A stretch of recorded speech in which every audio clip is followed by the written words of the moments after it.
لسر و مجاره زدت راد وستم آیا و گرا سوریا بناوا کمکار عربی به آخفتنا وزیر برگریا روسیا براستیجی امن و آرامیش بروش حالات ناوین ودگرینه آیا براستیجی امریکا و هف پیمانه نوی مجولی تکدانا تولیهویا زدترن لروش حالات ناوین رولا روسیه وکت جمسرک لهمبری امریکای ده چه بیت لسر و مجاره جه دکتور زارا صالح اکادمیسیان جه بریتانیا ایده پرسم دکتور زارا گلک بخیراتی کردستان 24 باوریا سوریه جی به تایبەتی سەرۆکی سوریە ئەو قەز بە کۆمکارە عەرەبی نینە پێشینها بە چەند ڕۆژان گوتبوو دوێک و ئەف کۆمکار بهێتە ئەکتیڤکردن و ڕێخستنێکە زێدەتر تێدا بهێتەکردن ڕاستە گەلۆ ڤەگەرا سوریە بوونەوە کۆمکارە عەرەبی پشتی 12 ساڵان دکارە ئەمن و ئارامیە لە ڕۆژهەڵاتە ناوین پێک بینە بله سلاف بوتا بو حمود باشفانا بگمان یعنی آخفتنا اسد یا بری چند روزه کی کن هات علی زمان او تشتگو او هیوین گو عربا یعنی گو روس جد بیجن حموجی هات هیرواندن و بری خو هیرفتی بو یعنی مکارن بیجن اسد وقت چاینا بهارکا بسی نورد داخفی جبر يعني فقراوي الكومكارة عربي نبو فقراوي دوار براكتيكي دا يعني عرب خو هاتنا جنب بشار الأسد أو قبول كرن وكو هاي يعني أو شرط مرجين انيتساتيفا أردن وبايرجي فقرا كومكارة عربي أو بلانا قاف همبر قاف أسد خالق جي بيك ناني بروفاج يعني أسد دويها في بيفينا خدا يعني بزمانك تشوتي تحل او تشتانينا زمان قلت يعني سر حبين هشبر كبتاغون وكا نمونا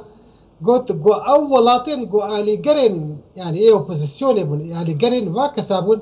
اون ايقو بون السببي فان حبين هشبر يعني او دا ما مضلا يعني قلت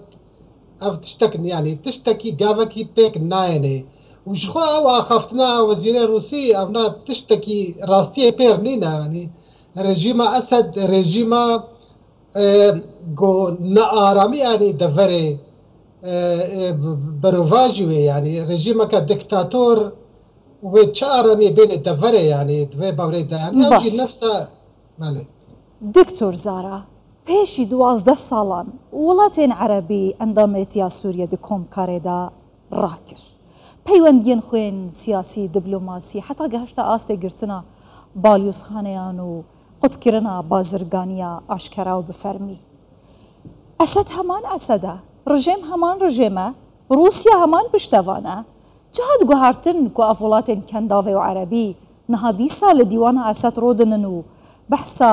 دروستکردن یانجی بەدەستئینانە ئەمن و ئارامیە لە ڕۆژهەڵاتە ناوین کەن دەمەکیدا سووریا بخۆ پارچە پارچەیە و دەستێ چەندین وڵاتاندایە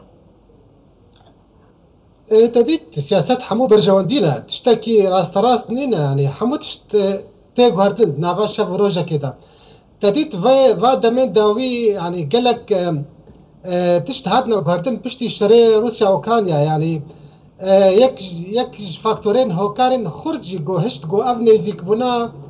فقرا بشار يعني فقرا عربة الجنب بشار براستية مكارن بيشن او لهفكرنا السعودية وايران بو جبر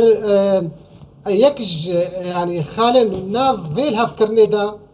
جو اسد فقري عرب فقرنا نافكم فقرنا شامي جنب اسد جبر ولو جي دوار براكتيكي دا كاربيجي تشتك نهاتيا قوارتنا عردي إيرا قرم ورنا فقر النرخي لريا سوري بهتر بهاتا بلند كرن كيم تربو واري بلي ريكاري أبوري رجيم أسد نبوة تمام حتى رجع أفروكاجي بيتن زيادة رجع 5 مليون سوريان لنافخو درفا بنابرو أوارنا تدزاني حال سوريان بتشرنجية زادتر 6 مليون لنافخويا سوريا لسر هاریکاریان نتوین یک بوی دجین اگر نانو آوه ندانه دمرن جبرسا دوین آف برده جبو آسایی کرنا راوشا سوريا روسيا دكارت شبكة لهم بريوي